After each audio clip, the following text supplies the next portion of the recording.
Yeah. This is going to be commentary for chapter 42 of my book Metadimensional, which you can find on Kindle or listen to for free as an audiobook on Google Play. Links are in the description. So chapter 42 is called Rise of the Placebos.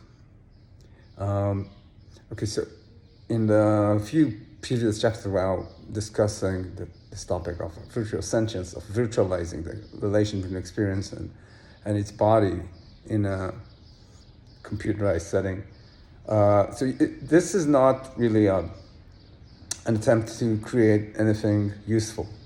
I mean, it might be, but that's not the point. The point isn't to try to recreate experience, because you're not going to create experience in a computer in this fashion. You're just simulating the relationship in order to do some kind of a thought experiment and understand things that you might not understand if you just if you didn't try to actually get your hands dirty and go into the weeds. And now, the thing that this is trying to unravel, the thing that is missing from artificial intelligence is experience. And the thing about experience is that there is some kind of value to the fact that something has experiential aspects to it. But for that to be consequential, it has to be consequential. Otherwise, it is epiphenomenal. Let me explain. If the fact that something tastes like an apple doesn't have any implication other than that sensation, it doesn't make me want to eat apples more, it doesn't make me do any other action, then the fact that it tastes like an apple is epiphenomenal. Who cares? It didn't matter. And a reality where it doesn't matter has to be a reality where experience isn't fundamental. And according to the theory, the experience is fundamental. So if you're trying to model that, then you have to have experience as being fundamental in the way so consequential. And for it to be consequential, there's only one way that can be consequential, and that if it has any sway, it has any agency. If it has a will. If you have no will, then experience is epiphenomenal. Now, if in virtual sentience you see that if you want to have the will there, and you don't want it to be a product of the let's say in the natural, in the biological incentives, but in this like the bodily, the machine-like aspects that you don't have, where you don't have it, where the will has no sway. You have to have something that is does not cohere with any bodily dynamic. It's not something that the brain causes you to do, it's something that you cause the brain to do, let's say. Now, when through the analysis of the virtual sentience, you realize that this thing that is going to do that is something I call the archetype picker. It's something that chooses archetype patterns. It doesn't operate on the level of the things that you find in the brain, material things and material dynamics. It can't, because if it would have worked that way, it would have been reducible to them. So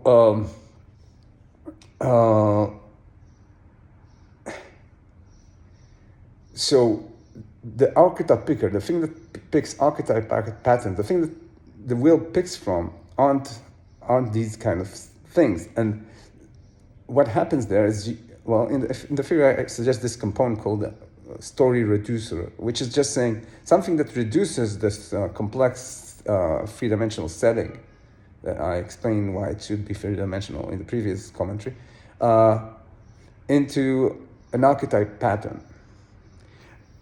It reduces the complexity to something like, okay, a hero, a mother, a trickster, a woman, a man, like this kind of archetypes. I explain why that is in the previous chapters. So what that also means that there's a lot left on the table. There's a lot of dynamics that are not being picked by experience, by the virtualization of experience.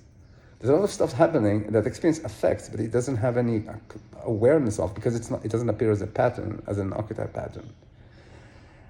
And what this means is that there's a lot that we don't choose from, but we have an effect on.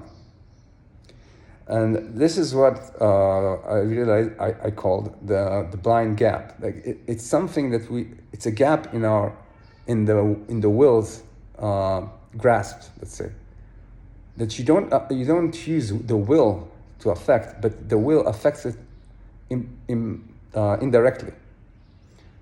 And you don't need to go far to understand what that is. Like, let's say the laws of nature are in the blind gap. They affect everything. Like, you make a choice, let's say, to eat the apple, and there's a lot of stuff happening according to the laws of nature following. But you don't think about the laws of nature. You're not even aware they're there. You're just aware of the implications of what it means to pick up an apple and eat it. Now, the laws of nature is one thing, but this is common.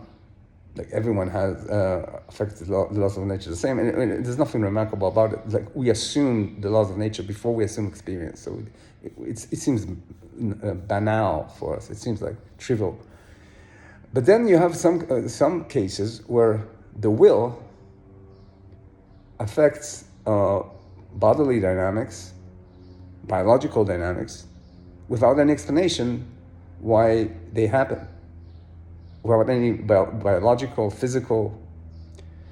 We call them placebos, and we think they're just a load of bollocks. Like it just like lies. But the thing is, placebos work. They work better than most medical interventions, like something like 50%. This is not, you have medical interventions that are 20% success rate. Placebos work. Don't make a mistake. They call it psychosomatic or whatever, but they work. And but this is the thing about this is that it's not according to a law of nature, at least as far as we know. And it also doesn't work for everybody. So here you get to a blind gap, some kind of a dynamic that works according to what you will. Like, if you want to believe in it, you don't want to believe in it, you do an action, don't do an action. But it works only on some. So you have a portion of the blind gap that is private. And because it's private, you cannot form like generalized theories about them like you'd find in medicine. But they still work 50% of the time. That's a big deal. And like we all know, they work. We all operate as if they work. We have all our superstitions, but they don't have to be accurate.